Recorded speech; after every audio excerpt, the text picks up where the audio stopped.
So how is a cell able to participate in the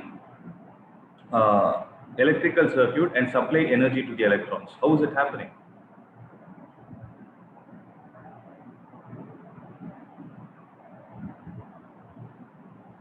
Okay, so for this what will happen is your chemistry, a little bit of chemistry will also come into picture.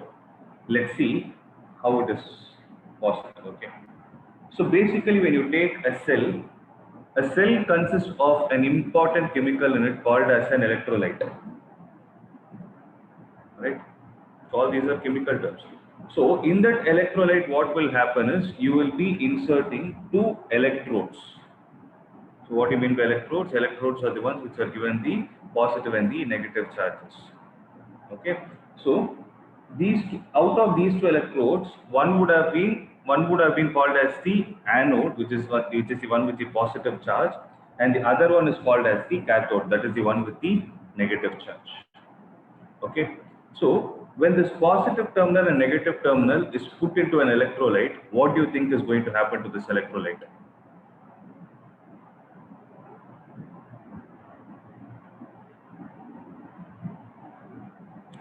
So generally, what is the type of electrolyte? If I take any salt, for example, if I take NaCl, so what kind of a bond does NaCl form? Obviously, an ionic bond, right?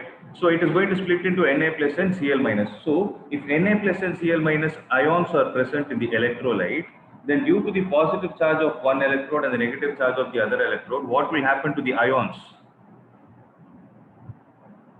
They'll get transferred, sir. They'll get transferred and they will get attracted towards the positive and the negative charge. That is, Na plus will get attracted towards the negative charge and Cl minus will get attracted towards the positive charge. Right? As a result of which you are able to observe some motion of ions within the electrolyte. Are you able to understand this point? So when these ions are moving within the electrolyte, they experience some resistance, and that resistance is what we call it as the internal resistance. Okay, so this is more technical aspect. Now I'm going to go on a general basis. Now listen. So before that, let me explain this point also. So let me read it out. So basically you have a cell that consists of two electrodes, which is called as the positive and the negative as shown in the figure. So they are immersed in the electrolyte solution. So dipped in the solution, what will happen is the electrodes tend to exchange charges with the electrolytes. So the positive electrode, obviously since it is charged, it is going to have a positive potential. Right. So this is going to have a positive potential. Since the electrolyte is neutral, I can say there is going to be a potential difference of V plus existing between the electrode and the positive source, positive electrode. Okay. So which is called as the point A. So adjacent to this, there is a point that is taken A. Similarly, you have a negative electrode and the electrolyte is neutral. There is going to be a negative potential difference existing between the electrode and the electrolyte. So adjacent to the electrode, there is another point B taken where the potential is said to be V minus. Okay. So when there is no current, the electrolyte has the same potential throughout. What do you mean by when there is no current? When there is no current, in the sense there is no charge that is flowing within the electrolyte. When the ions are not moving within the electrolyte, then you can say that the electrolyte has the same potential throughout. So the potential difference between the positive terminal and the negative terminal is going to be V plus and V minus, where V plus is the potential of the positive source and V minus is the potential of the negative source. This difference is what we call it as electromotive force, and electromotive force is given as the potential difference between the positive electrode and the negative electrode when there is no current flowing. Okay, so till now what I did is I've explained it more technically. Now let me give you an example so that you will understand it better. Let's say your remote has stopped working. Okay, your TV remote has stopped working. Obviously you need to change the battery. Let's say you don't have a battery at your home. So what will you do? You will go to a shop and ask for a battery. And when you ask, what are you going to say? the first thing that you will say is, see, in most common terms, you will say it's a AA battery or a AAA battery, something like that. But if there is a specific requirement like this, for that particular electrical equipment, you need a battery of this much value. What value are going to go and tell them? What value are you going to tell them? There is a specific value that you will mention in the electrical shop stating that this is the kind of battery I want, or this is the kind of. 4A battery, sir. Okay, that is the nature, that is a type. There is one important technical specification as a student you already know, which you will tell them. You will go and tell them, I need a 5-volt battery or a 9-volt battery, something like this. Right? You use the word volt. So what does a volt stand for? What does a volt stand for?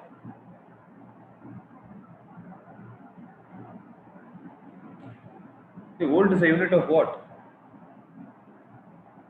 It stands for the potential difference. So indirectly what I'm trying to say is, you're going and talking to the shopkeeper even without your knowledge in terms of potential difference. Right?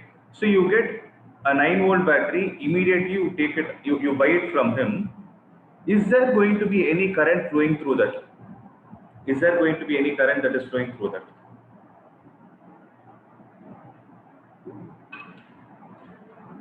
Or let me put it in another way. Is that battery connected to any electrical circuit? Obviously, no. So then you can say that the battery is present under an open condition. Okay. So when you went and told the shopkeeper that 9-volt is called as the potential difference in open condition. And this potential difference in open condition is what is technically called as EMF, which is called as the electromotive force. Okay. Why I had to tell you all this story is because most common confusion that people have is, since it has a word force in it, people will think that this is force. Electromotive force is not force. It is a potential difference, but under a special condition that is called as the open condition. When I say open condition, the current that is flowing in the circuit is supposed to be zero. So now try to read the statement. The difference is what? So this difference is there. No, the difference is the potential that is existing. So that difference which is existing when there is no current flowing in the circuit is what we call it as the electromotive force. So please write it down. Please write down the first definition of electromotive. So please write down the definition of first term, that is electromotive force. Please make it. So electromotive force is the potential difference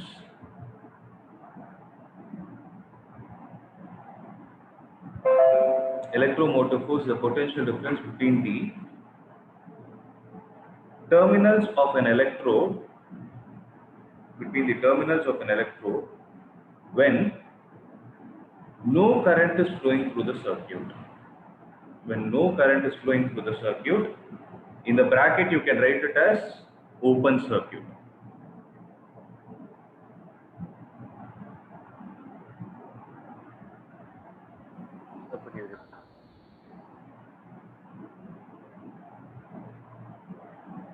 Yeah. So now you can ask me if that is going to be potential difference, why did they give the term called as electromotive force? Because when this term electromotive force was discovered, they didn't know what to say. Okay, they didn't know all these potential difference terms and all those things were not discovered. So one thing that we know is, if any charge has to move, that is work is to be done, we need to apply force. So at that point, they thought that this is the force which is responsible for the motion of all these charges and gave the name as electromotive force. That is why electromotive force is actually potential difference and not a force. Okay. So I hope it is clear, guys.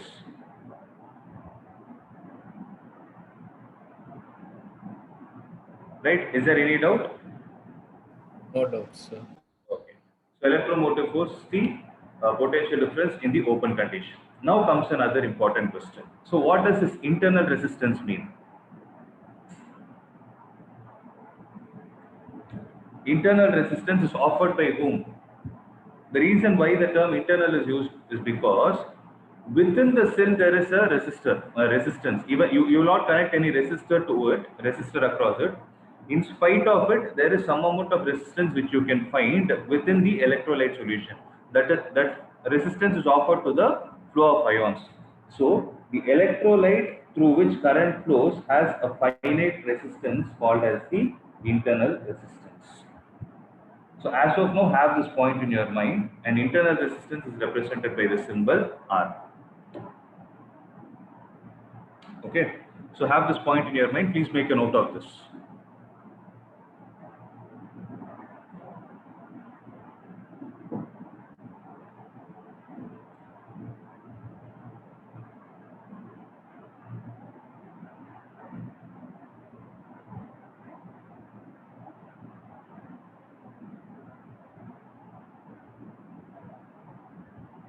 Okay, next. Write it. Relation between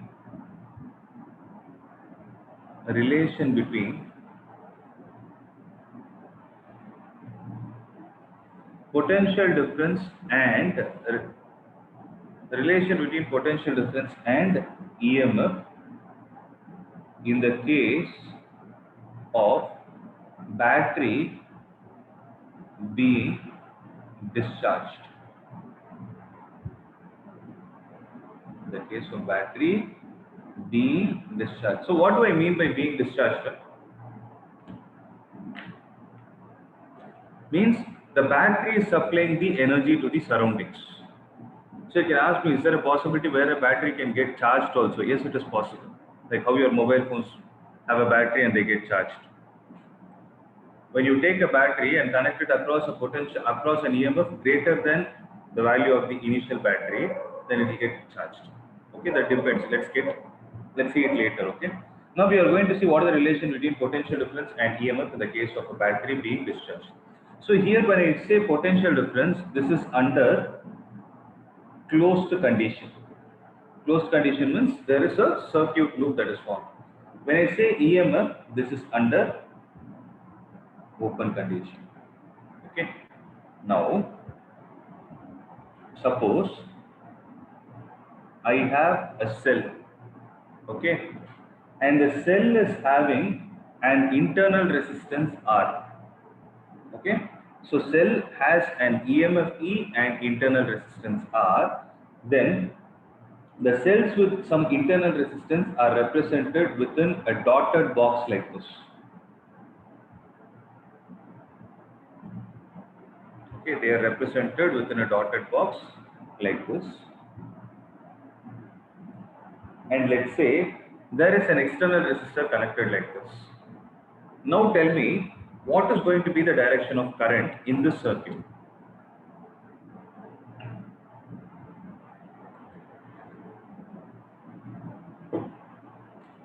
What is going to be the direction of current in this circuit? Is it not going to be clockwise? Right. Now, when it is clockwise, if I take this point as A and this point as B, the point A, let's say it has a potential difference A, and the point B has a potential difference B, then VA minus VB is called as the potential difference across cell in closed condition, which I will call it as V. Let's say I'm calling it as V. Okay.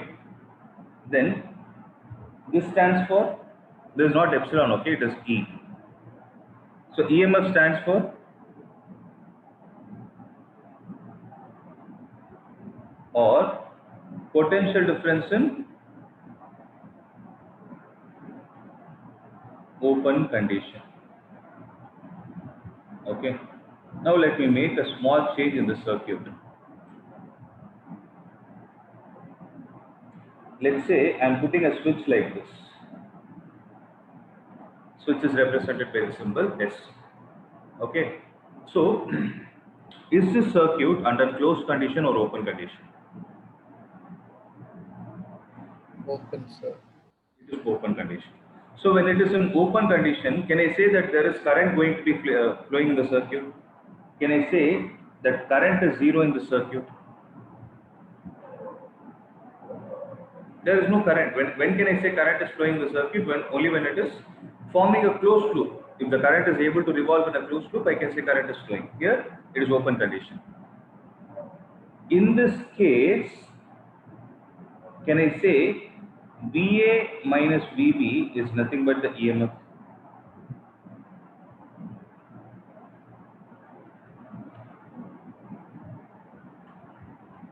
Correct?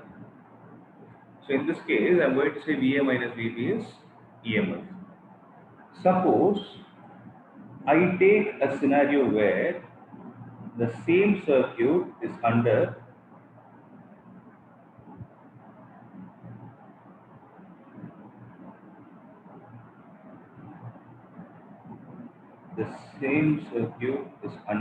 a closed condition, switch closed. Now what will happen, guys? You guys tell me.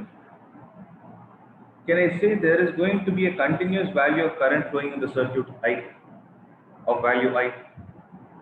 Right. Now, VA, VB is there. Can I say VA minus VB is no more equal to EMF alone?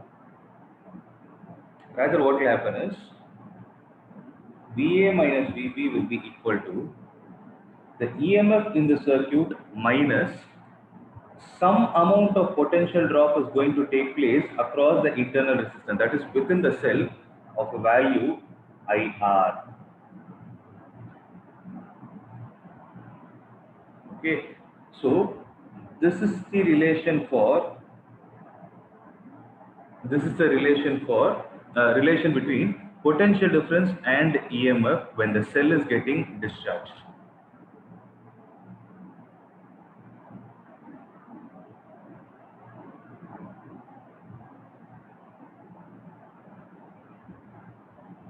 When cell is discharged.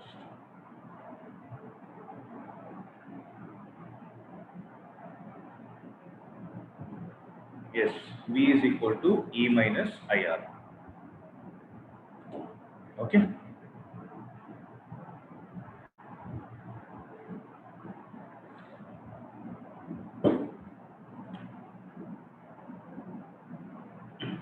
See, please underline this word discharge, because in your textbook they didn't say what will happen when it is getting charged. Okay. So I will be explaining it later. At that point you should be able to understand. So V is equal to E minus IR should be used only when it is getting discharged. Shall I move on?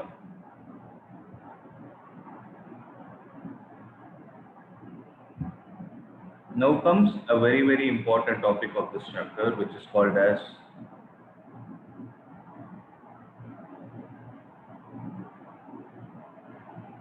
Kirchhoff's laws.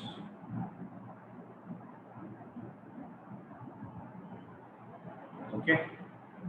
So Kirchhoff is the name of a scientist, and he has proposed two laws with respect to the electric circuits. One is called as the Kirchhoff's current law, and the second is called as Kirchhoff's voltage law. Okay, this is called as Kirchhoff's current law, and the second is called as Kirchhoff's voltage law. Okay. So let's get started. So first we are going to see what is Kirchhoff's double H. Okay. Kirchhoff's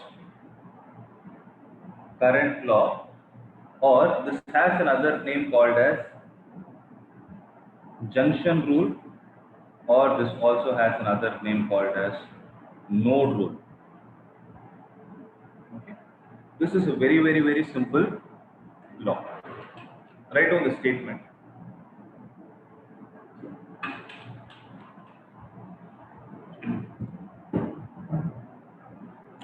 I'll do one thing. I'll give you an example and then I'll explain this to you.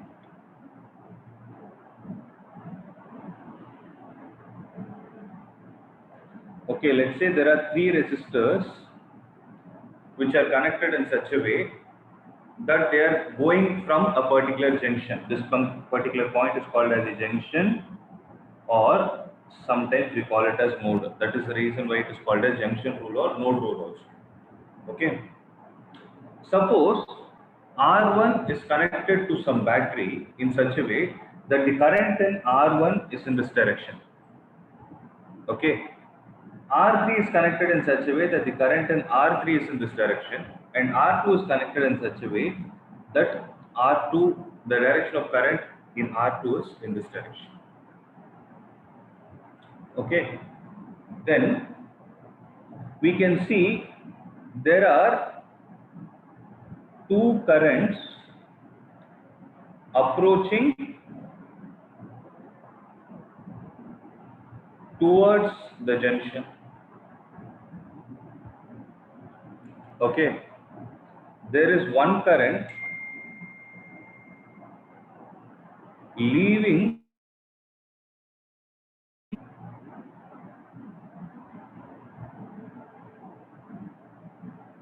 okay.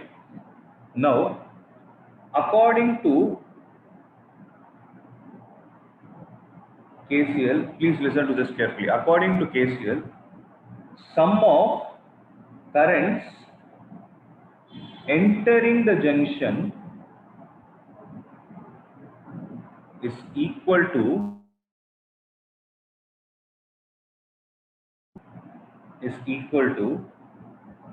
sum of currents leaving the junction. Okay, sum of the currents leaving the junction. So keeping this point in mind, you tell me what is going to be the mathematical equation. The sum of the currents entering the junction is equal to the sum of currents leaving the junction. Tell me now. I1 plus I3 is equal to I2. As simple as that, I1 plus I3 is exactly equal to I2. That is what this law states. Okay, this is a mathematical expression, a very simple point, right? So this is one way of stating. So I want you all to write it along with me parallelly, okay? So a second way of stating it is, alternate way of stating is algebraic sum of all the currents at a junction is equal to 0. Algebraic sum of all the currents at a junction is equal to 0. This might slightly confuse you. I will tell you the difference between the first and second. So in the first, I just used the word sum. I didn't use the word algebraic or vector. So you know the sum of currents which are entering the junction. If you know what are all the currents that are leaving the junction, one side you will write the sum of all the currents entering the junction. Other side you will write all the currents leaving the junction. In between you will put an equal to sign. Whereas the alternate way is algebraic sum of all the currents means algebraic is generally used for proper sign. So when I say algebraic here, I am trying to say I am going to give sign to current. So you can ask me a question, sir. You told in the beginning that current is a scalar quantity. Why are you giving sign? It is only to recreate the above statement. That is the reason I'm only giving a sign, but not in terms of vectors, only in terms of understanding whether they are entering or leaving the junction. Okay, so when I say sign, don't get confused, thinking that current is not a vector. Again, why are we giving sign? No, not like that. Okay, so here the question is, if currents entering the junction is positive, obviously what will happen? Currents leaving the junction will be negative. So there is no hard and fast rule that this has to be positive and this has to be negative. It is up to us. If you are interested, you can take it in reverse also. Because The answer is going to be the same. Now, keeping this point in mind, tell me what will happen. So if I take the currents entering the junction as positive, I1 and I3 are positive. So can I say I1 plus I3 plus I2 is leaving the junction. So can I call it as minus I2 is equal to 0. This is the meaning of algebraic sum of all the currents. So when you rewrite it, what are you going to get? I1 plus I3 is equal to I2. Is it not giving you the same mathematical expression? And that is the reason why it can be stated in two ways. So one of the ways is just speaking in terms of sum. The other way is speaking in terms of algebraics. Guys, I hope I'm clear.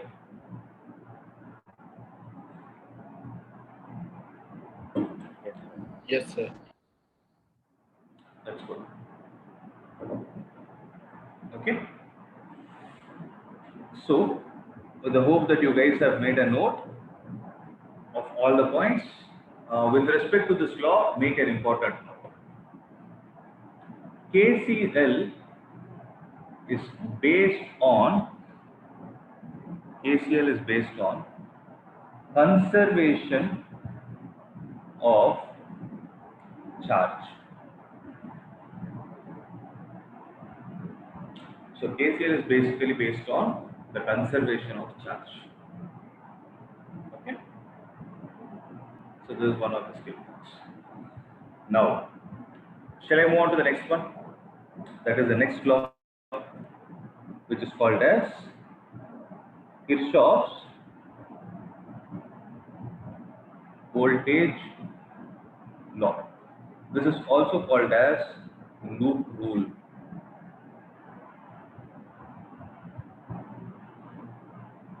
Okay.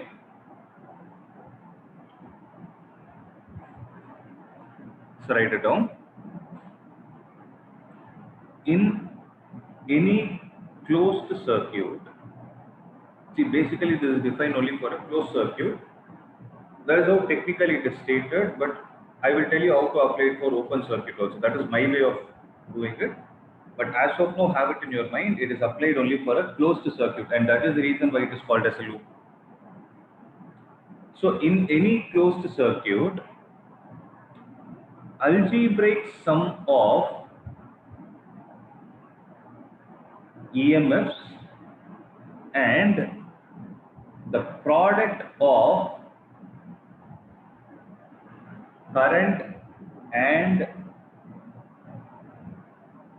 resistances of the resistors is always equal to 0. Please make a note of this.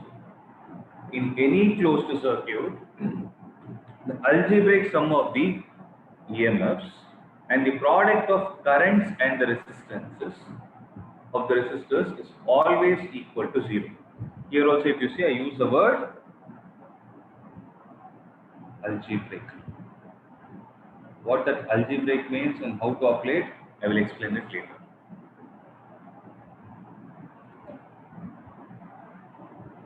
Okay. Now,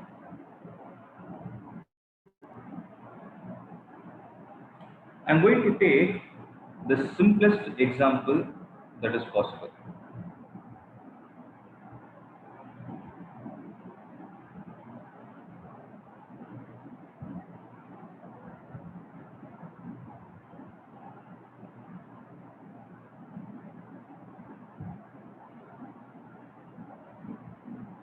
So, I have a cell of EMF E and internal resistance R, which is connected across an external resistance capital R, and the circuit is closed. Now I am asking you, find the value of current in terms of EMF, internal resistance and the external resistance. How are you going to solve it? See, as of now, you know only one way of solving it, that is using Ohm's law. Correct? So what does Ohm's law state? Ohm's law states V is equal to IR, where V is the potential difference across the terminals of a resistor, I is the current across the resistor, and R is the resistance of the resistor. Right? So whenever you need to apply Ohm's law, the first thumb rule to be kept in your mind is you can apply Ohm's law only when there is one cell and one resistor. In this question, can I apply Ohm's law directly? So, That is, if I take the current in the circuit, can I say E is equal to I into capital R?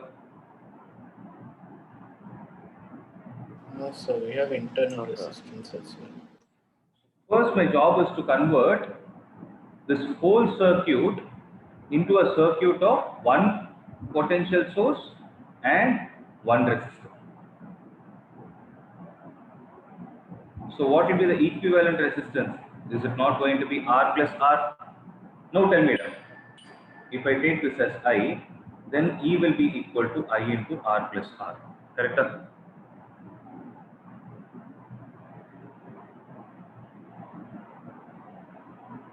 E is equal to I into R plus R. Correct? Now what has happened? One potential source and one resistance. Now you can apply it. Right? Or can I write it as E minus I into capital R minus I into small r is equal to 0?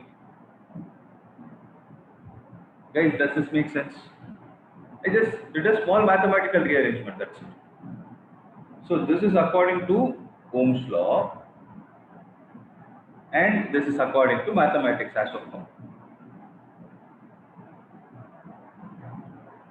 Sharia. So have this point in your mind. Have this point in your mind. What is this Kirchhoff's voltage law saying? In a closed circuit, yes, I have a closed circuit. The algebraic sum of ohms, the EMF and the product of current and the resistance of the resistors is equal to 0.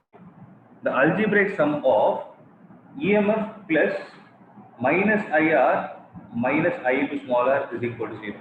Sum of the EMF and the product of the current and the resistances, is it not equal to 0? So instead of saying mathematics, can I say this can also be applied something, a rule called as Kirchhoff's voltage rule or Kirchhoff's voltage law. Right? I know. So there is a simple problem. Yes, I could do it.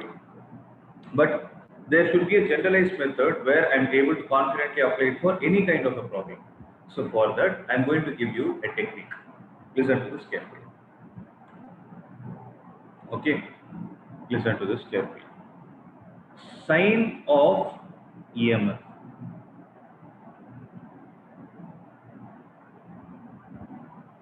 Sine of EMF.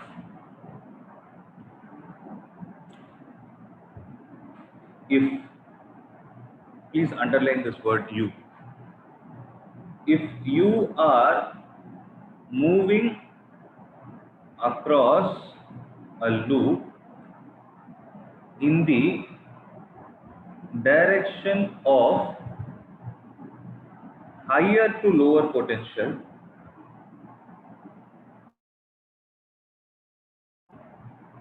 then EMF is taken to be negative.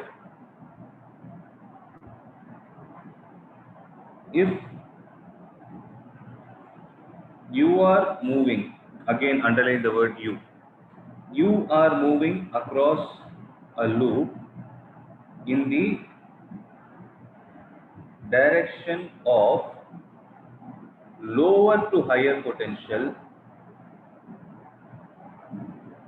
EMF is considered to be positive.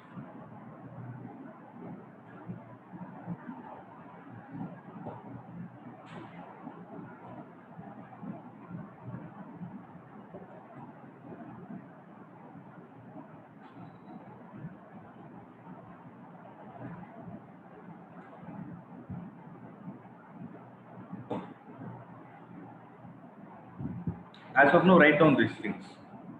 How to apply them, that I will tell you. Okay. Similarly, Mithun, you will understand it now why you are getting negative sign. Sine of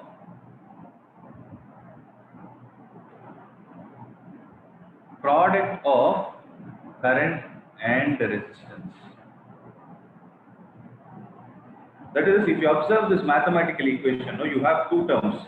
One will either be EMF, or the other term that you will have is product of current and resistance. It can be external resistance or internal resistance. That's a different story. But you have something like this. So, sine of product of current and resistance. So, how are we going to take it? Now, listen to this. If the same logic again, if you are moving in the direction of current,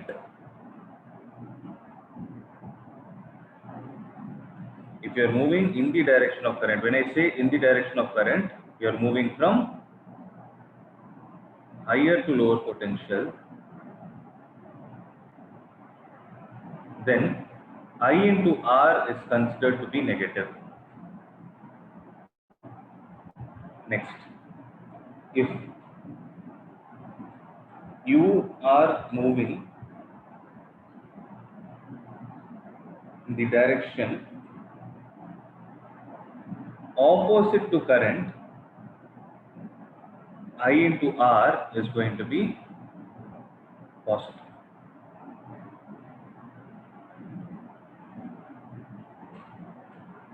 So don't worry, I'm going to give you a step-by-step procedure of how to apply it with ease. Okay, don't get scared. Just write down the statement as of now, that's it.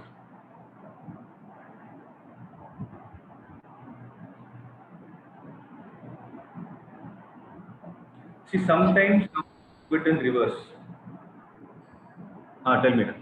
How, sir? Sorry, I didn't get you. You want me to go? No, sir. I have a doubt in the voltage law, Tell sir. me. Sir, if the circuit is closed, how are you considering that potential difference is equal to EMF, sir? I didn't consider it as EMF. You draw the circuit is closed. EMF is for the cell. What I'm trying to do is I'm actually breaking it into active elements and passive elements. Okay. So it's a good question that you asked. See, look at my expression. E minus IR is equal to 0. Correct? Yes, sir. At the current being 0 in the circuit.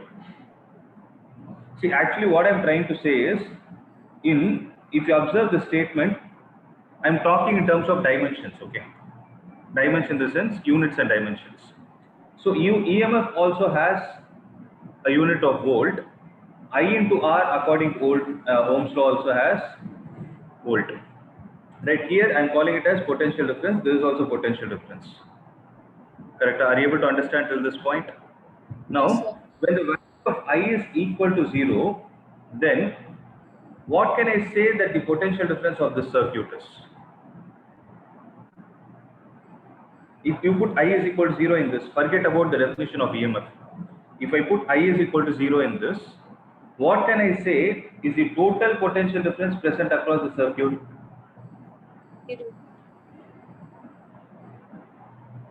I cannot call it as 0 because why should I remove the 0 when I is 0?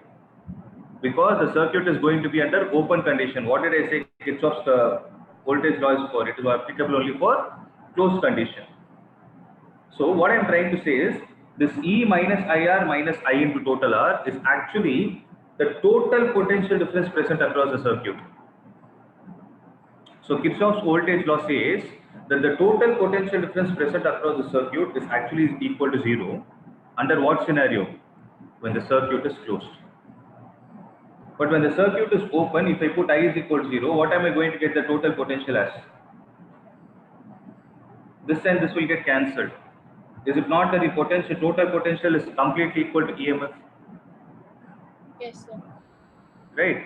So that is the reason what I'm trying to say is, whenever the circuit is closed, since the value of capital I into R is going to come into picture, that is the product of current and resistance is going to come into picture, I nowhere stated saying that the total potential difference of the circuit is equal to EMF.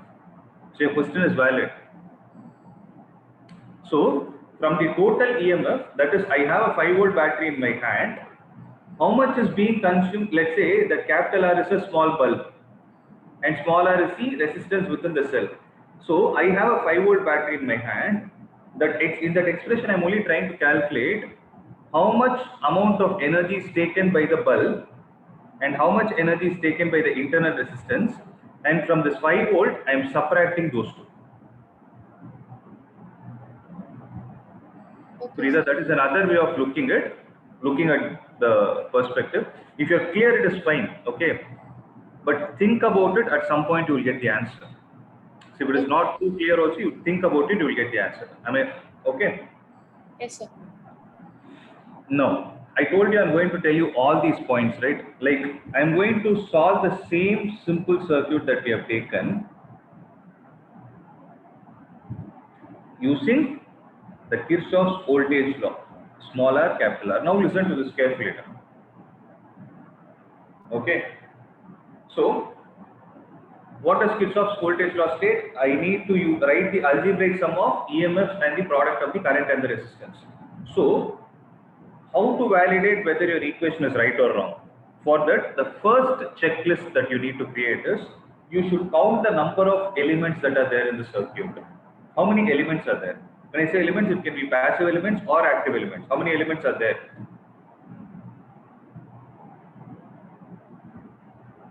Four, sir. One potential source, one external resistor, and one internal resistor. So there are 3 elements. So when you write the Kirchhoff's voltage law, you will get 3 terms in that expression. So now our job is to decide which term is going to have positive sign and which one is going to have negative sign. Look at this carefully, okay? So for that, the first step is, I have taken the points as ABCD. I am naming the circuit as ABCD. So there are 2 kinds of loop I can describe. I can say ABCDA is a loop, or ADCBA is also a loop. Okay, so most common mistake again, people will write ABCD and leave. No, it will form a loop only if the starting point and the ending point are same. Similarly, ADCBA, Purida. So when I say ABCDA, in which direction are you moving? Is it not anti-clockwise? And ADCBA is the one in which you are moving in the clockwise direction. Have this in your mind. So I asked you to underline one important point. If you are moving, so this ABCDA or ADCBA is the direction in which you are moving, not the current. Sharia? Because I took the value of current. Current has only one direction, higher to lower potential, and it is going to form a loop. But when I apply Kirchhoff's voltage law, I can take the loop in any manner I want. I am free to choose. So I am going to explain the problem with both the scenarios. If I take the loop as ABCDA, now current is in this direction. Correct? So when I go from A to B, why I told A to B is, look at the way you have written the loop. The first junction the first hurdle you are crossing is, you are going from A to B. When you go from A to B, how many elements do you have? You have 2 elements. Now I am treating the internal resistance also as an external resistor, because it is also a resistance. It is going to consume some amount of energy. So when I am going from A to B, across the EMF, see, initially what you do is, till you get used, take a pencil and write as higher and lower potential like this across the cell, so that you are not confused. Now go back to the statement and tell me, when you are moving in the direction of higher to lower potential across a cell, will you consider it as a positive value or a negative value? Negative. Right. So can I write EMF as E, but with a negative value?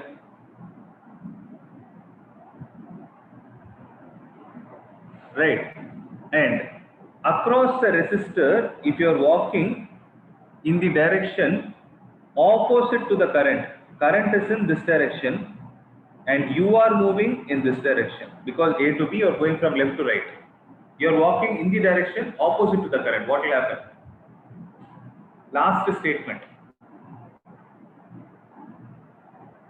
If you are moving in the direction opposite to current, I into R is taken as positive plus I into capital R. So these two terms you got from AB. Now what is the next step? B to C. When you go from B to C, is there any electrical device? Obviously no. Hence there is no potential drop. Next, when you go from C to D, what is happening? You are walking in the direction. You are walking in the direction C to D. You are in this direction and current is in this direction. So you are walking in the direction opposite to current. Hence it is going to be plus current across this resistor is still I into 1 minute, I made a mistake, sorry. I into small r. And here it is going to be I into capital R. Right? That is when you go from C to D. What about D to A? Again, you don't have any electrical device, hence D to A, there is no potential drop. So 3 devices and 3 terms in the expression put together is 0. Are you able to understand? So if I rearrange this equation, is it not E is equal to I into capital R plus small r? I guess you guys are able to connect the dots that this is the same result that you obtained when you applied Ohm's law also. But you can ask me, sir, do we need to solve this problem using this much complication? Here the problem is simple, try to understand. When you have complicated problems, Ohm's law will not help you, only this will help you. This is only to explain you how to take the sign convention. Does it make sense? Are you guys able to understand? Yes, sir. Yeah.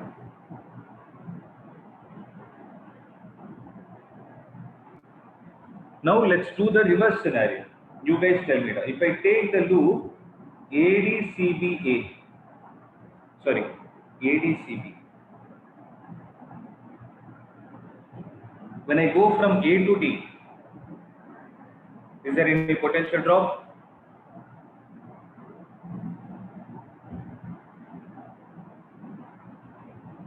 A and D are connected using a wire.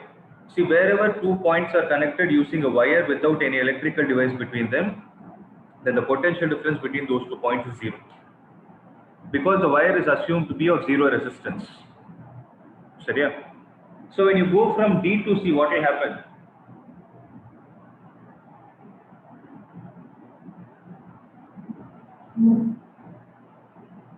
Read the statement, apply it here, you will get the answer. There is nothing much to think. When you go from D to C, what is happening? You are walking in which direction?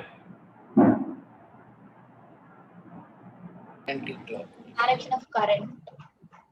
Only in terms of direction of current or opposite, that's it. Yes. You are walking in the direction of current. So when you move from D to C, it is minus IR.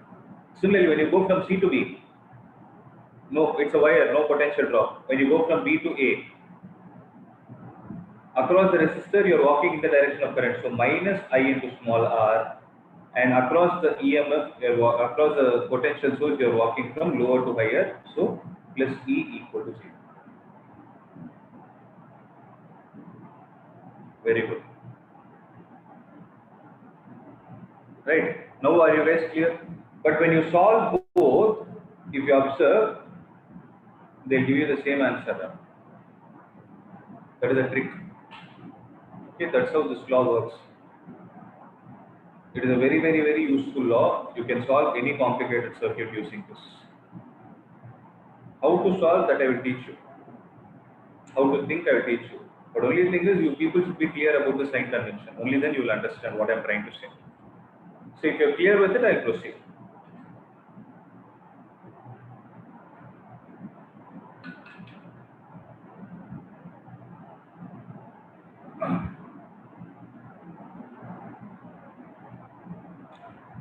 Shall I proceed? Yes, sir.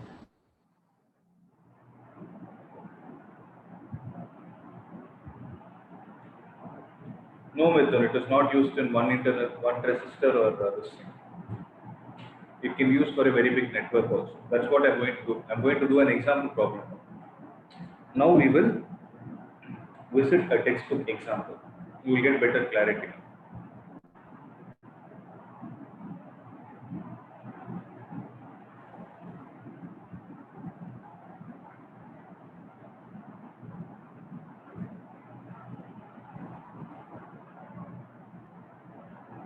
See, for this problem, I'm only going to teach you how to write the equations. Solving is your job.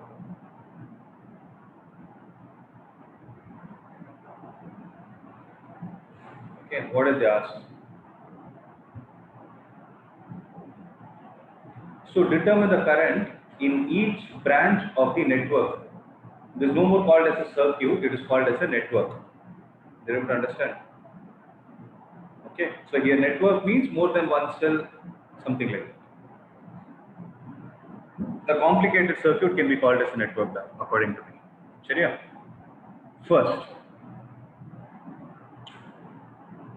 important point you need to notice, in your exam, they will not give you I2, I3 and all those things. I1, nothing will be given. It is your job to write all those things also. Okay, since there is an example problem, they have given it.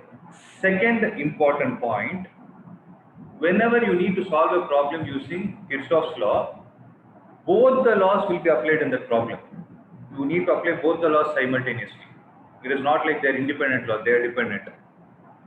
Okay. So why I am saying both laws need to be applied is because the first law will tell you about what are all the currents in different branches.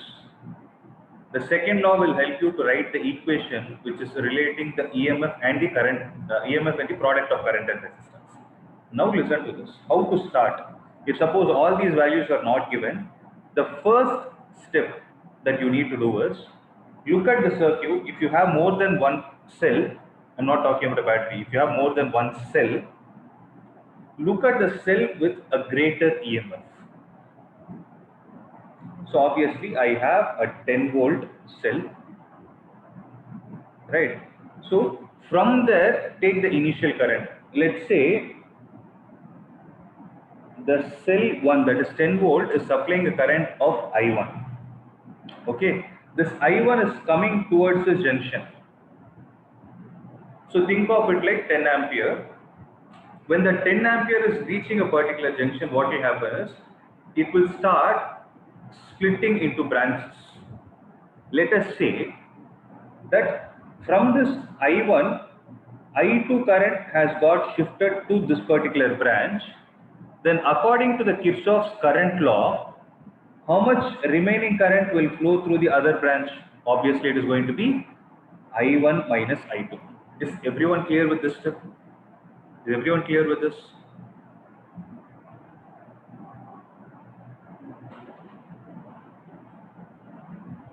Could you repeat this again? Listen.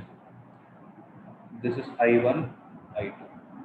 I1, and if I2 current goes here, okay, from I1, let's say it is 5 ampere current that is being supplied by the 10 volt battery. Out of 5 ampere, let me say 2 ampere has gone here. Then how much will be the remaining current that will go here? It will be I1 minus I2, because what does Kirchhoff's current law say? If you have a junction, the sum of the currents entering the junction is equal to the sum of the currents leaving the junction. For example, if I didn't know it as I1 minus I2, if I called it as I dash, now listen, what is the value of current entering the junction I1 is equal to the sum of the currents leaving the junction I2 plus I dash. So what is the value of I dash? Is it not I1 minus I2?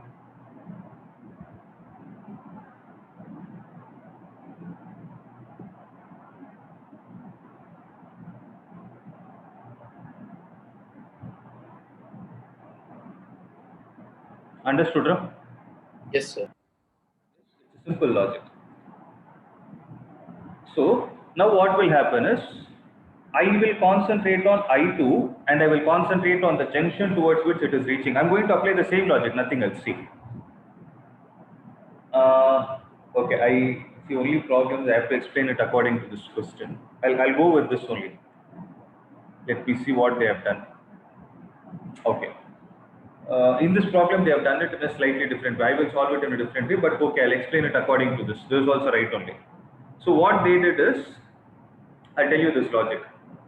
So they took that both the cells are supplying some current. They took both the cells are supplying current. Means 10 volt is supplying a current of I1 and 5 volt is supplying a current of I3. Okay. Now tell me what will happen. There is a junction B. If I take a free body diagram of junction B, there are 3 branches which are getting divided from here, where in one of the branch I3 is the current supplied by the 5 volt battery and I2 is the partial current that has come from the 10 volt battery. Correct? Then how much will be the current that will leave the, apply Kirchhoff's voltage law and tell me, current law and tell me. If I call this current as I double dash is it not equal to I2 plus I3? That is sum of the currents leaving the junction is equal to sum of the currents entering the junction. Seriya? That is the reason why they wrote it as I2 plus I3. Trust me, with experience you will get all these things.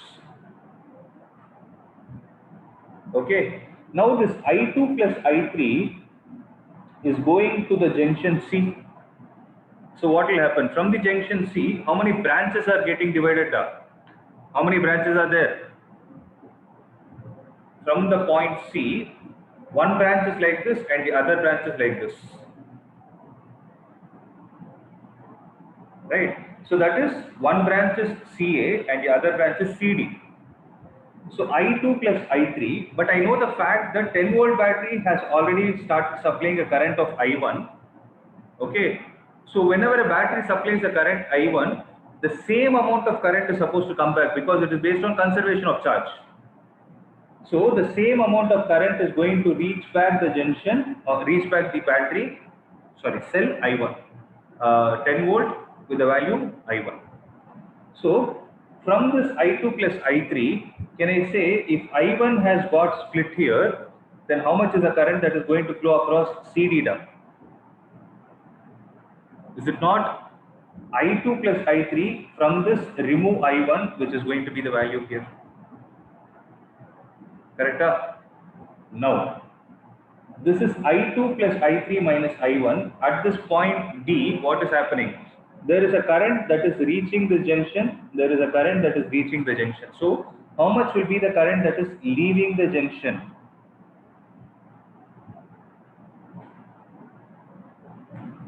I1 minus I2 plus I2 minus I3 minus I1. If you add both, then you will be left out with I3.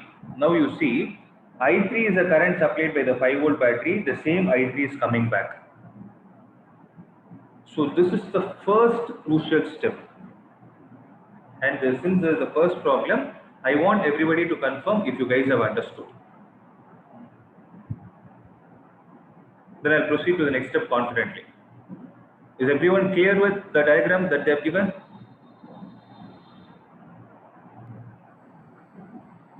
Yes, sir. Okay. So listen. So last point at D.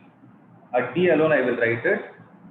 I1 minus I2 is reaching the junction plus I2 plus I3 minus I1 is leaving the junction. This will be equal to the current leaving the junction. I will call it as I triple dash. So I1 will get cancelled. I2 will get cancelled. So I triple dash is nothing but I3, and that is the reason why I3 is there. Okay. So having all these points in mind, let's start applying. So with this, Kirchhoff's current law is over. Now our job is to find the values of the current. So that help can be done only by applying Kirchhoff's voltage law. How to apply it? Let's see. Okay. So for that, the logic is the number of unknowns you have should be the number of loops you need to take into consideration. So number of unknowns is equal to number of loops. So this is the first. key point. Second is at least one of the loops should have an EMF source. At least one of the loops should have the EMF source. See, in this case, you will definitely have, but there will be certain circuits where you will get certain loops where only resistors are there. You will not have the potential source at all. So, if you face that kind of a scenario, you can, if let's say there are 3 unknowns, then you can take 2 loops with only resistors, and 1 loop should be the combination of resistor and an EMF source. So this is an important point. If you don't do that, you will not get the answer. Okay, so that's the thing. Now let's get started. You tell me which loop you want me to take. I'll start with A. So can I take the loop ABCA? Guys, can I take the loop ABCA? That is this point, this thing. ABCA. So when I go from A to B, how many devices am I encountering?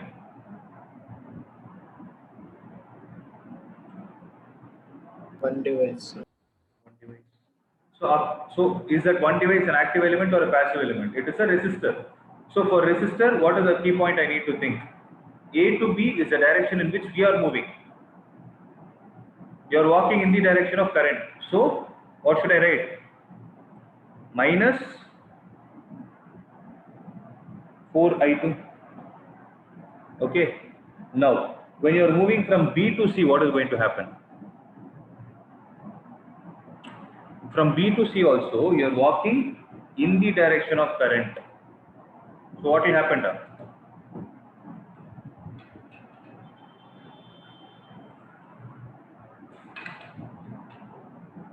-2 into Very good. I2 plus I3. Minus 2 into I2 plus I3. Similarly, when you are walking from C to A, how many devices are you encountering? 2 devices. 2 devices, one active and one passive element. So when you are going from C to A, across the 1 ohm resistor, you are walking in the direction of current. So minus 1 into I1. And across the EMF, you are walking from lower to higher potential. Plus 10 is equal to 0. Guys, did you understand? So here the logic is, how many devices? 1, 2, 3, 4. How many terms in the expression? 1, 2, 3, 4. Yes, your expression might be right. That is first thing. How to validate it? Secondly, whenever you are applying Kirchhoff's voltage law, there should be terms. There should be at least one term which has opposite sign of the other terms. In the sense, here first, second and third term had negative value, and 10 should have a positive value. Only then the sum of the positive and the negative values is going to give you a 0. Seriya? Had that also been minus 10, there is no possibility of you getting a minus 10. 0. That is the reason. So let this be equation number 1. You tell me the other loop that you want me to take. ACDA.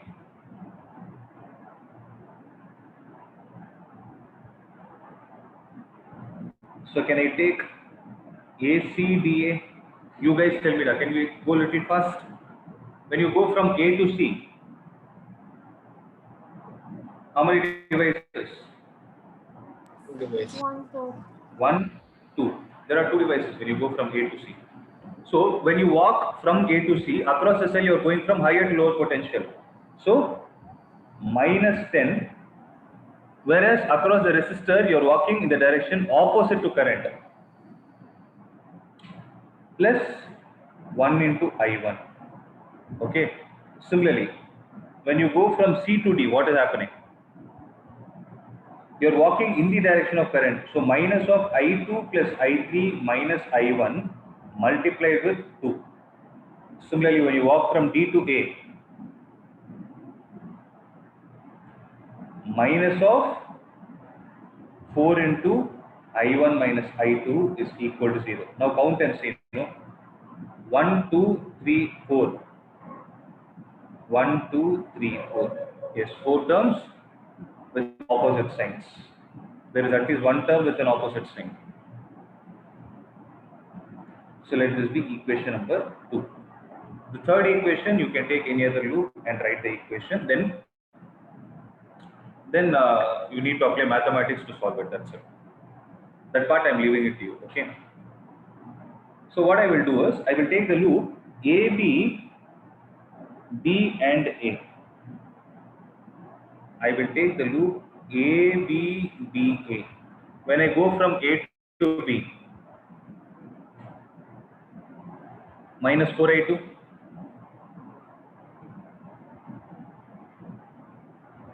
When I go from B to D, I am walking from higher to lower potential. When I go from B to D, I am walking from higher to lower potential across the source. So minus 5. When I go from D to A, I am walking in the direction opposite of current. Minus 4 into I1 minus I2 is equal to 0.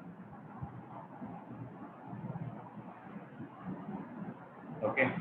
So what is the critical point you are able to observe here?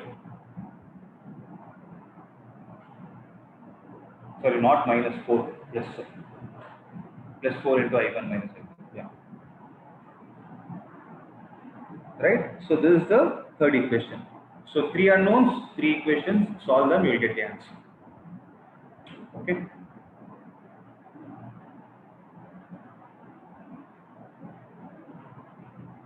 So here I am going to give you an important note. After solving, if any current value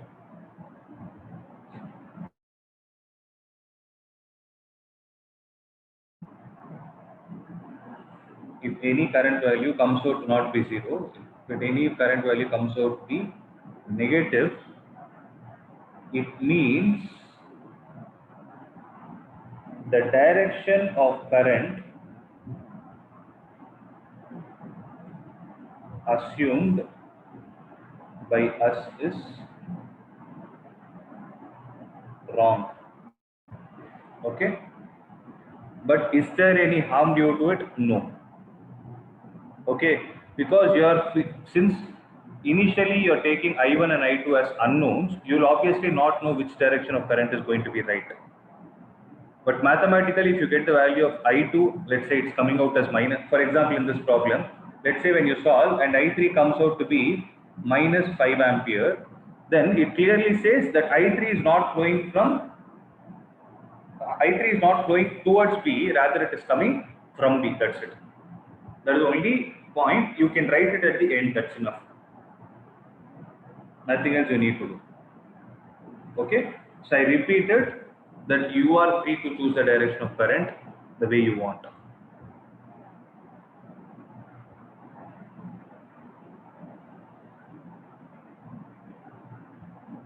Yeah, Mithun, you can take any direction and any loop you want.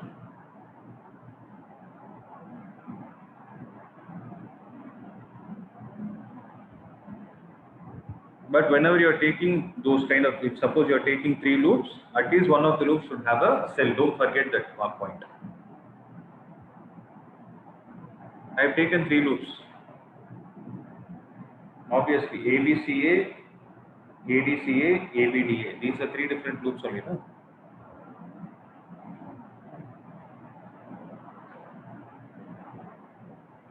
Okay. Guys, am I clear?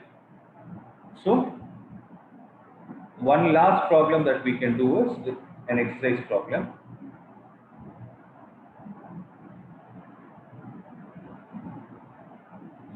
This is the one. Let's do this exercise problem and then we can wind up the session.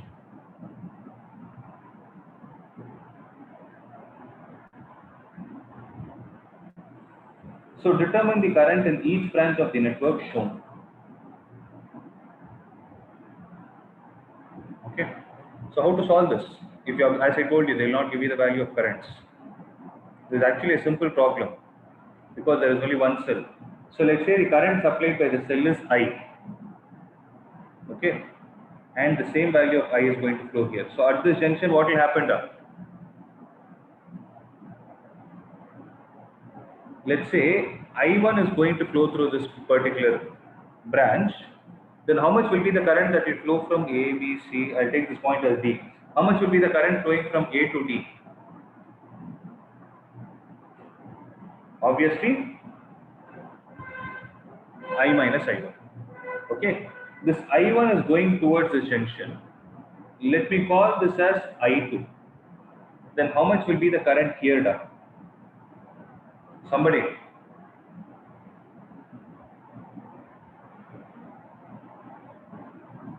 Is it not I1 minus I2? So I1 minus I2 will come here. I2 is here. So I minus I1 is here. So how much will be the current that will flow here? It's going to be I minus I1 plus I2. So everything will go to this junction. Now, at this junction, I1 minus I2 is coming here. I minus I1 plus I2 is coming here. So, I1 minus I2 plus I minus I1 plus I2 will be the current that will be leaving this junction. Okay. So, I1 will get cancelled, I2 will get cancelled. Obviously, it will be I because I already told you, whatever is the current leaving the battery, the same current should come back. Okay, clear enough? So this is based on Kirchhoff's current law. So how to solve this problem? So what are all the loops you can think of? If suppose I take a loop AB, DA, then the other loop I can think of is BC, DB, then what should be the third loop that I need to think? The third loop that I need to think is ABCA because I told you that at least one of the loops should have a battery. If you observe, ABDA does not have a battery. ABDA has how many resistors? 1, 2 and 3 resistors. Similarly, BCDB 1, 2 and 3 resistors. But ABCA has a battery also, a cell also present in it. Okay. So for this, I'm giving you as a homework that you people need to write the mathematical equations and then proceed. Sharia. So you solve this and let me know. And in the next class, I will be starting another important topic which is called as Wheatstone bridge. And if time permits, I'll explain meter bridge also. So meter bridge and there is something called as a potentiometer. These two you will be doing an experiment in your lab.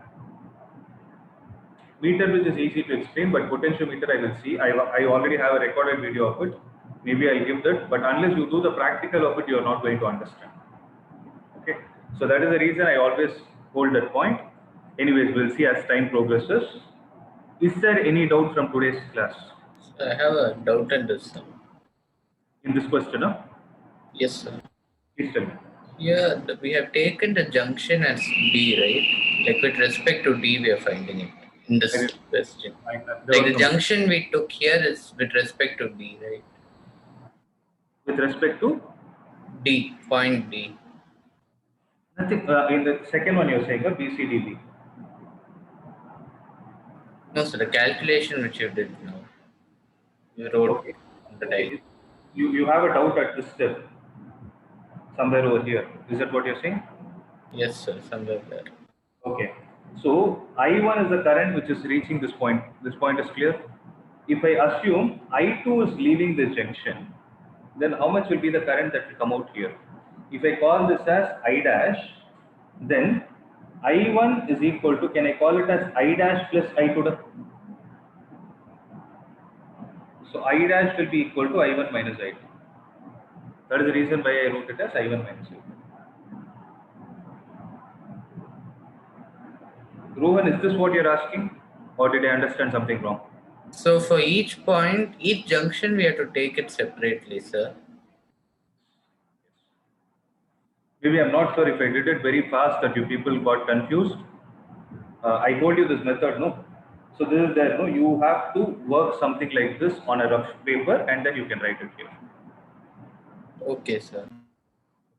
So only logic is, see, only logic is if you take one of the unknown currents going towards a junction, from there how many of your branches are getting divided? From this current only, all the current will go to the other branches. So for example, you take this scenario now. I have started the circuit from point A. I know that the current at point C, current which reached point A is I. So at junction A, how many branches are getting divided? Two branches, right? So in those two branches, the total current will be from the first branch, that is I. That I is getting split into two currents. Similarly, this I1 is going to the junction B. From B again you have two junctions.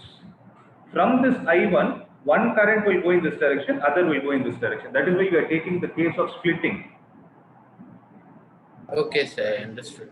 Okay, you can try it like that. See, with experience, you will get it. You people try. If you still have a confusion, please let me know in the next class. Next class, I'll definitely clear it.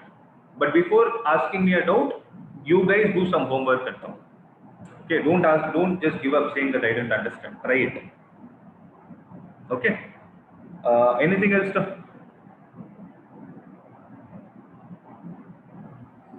That's it, So right? the second equation of the example sum. Sorry, I didn't get you. So the second equation of the example sum. Second equation of example. Example, na, which the one previously which we did. Yes, sir. This one. This So is what the you second equation shouldn't 4 into I1 minus I2 be positive? Did I make a mistake? Oh, D to A. Yes, correct. Sorry. Thank you. That's right. It is plus 4 into I1 minus. I think I made the same mistake here also, but I corrected it later. Yes. It is plus 4 into I1 minus. Thank you, Ram. That's right. So I hope you guys are clear. Right. So you understood the sign convention. Just wanted to conclude with one point. I just want to know, when is your school timing? Like you have school immediately at 8:30. Sir, I have it 8, sir. Vishnu. Yes, sir. Okay. Others, DAV? 9, sir. 9 o'clock your classes are starting. Sir, is it possible to keep the class by 6:30, sir? It'll be convenient. No. I wanted to ask for something else. So 9 means, when does your school get over? At 1 p.m. Vacation sir. 9 to 1 we had, sir. 9 to 1 only, no? It is confirmed, right? 9 to 1. We don't know that yet, so we didn't get a timetable for after the pre-vacation still. Okay. Did they say that they are going to change something like that? No, sir, they didn't say like changing it, sir. They didn't say anything, right? Okay. So the reason why I am asking is because I thought, see, morning, I don't want you to have a screen time. That is one point I wanted to have. So I just wanted to find out, instead of that 4 to 5 class, anyway, I'm going to take a separate class for you guys. Can we make it 3 to 4 is what I wanted to find out, because the time is better. Anyways, I'll send a form. Please fill it off. And based on that, I will decide the classes from next week. Okay. So for this week, let it be in the morning. Next week onwards, based on the inputs I get from you guys, I will change it. Okay.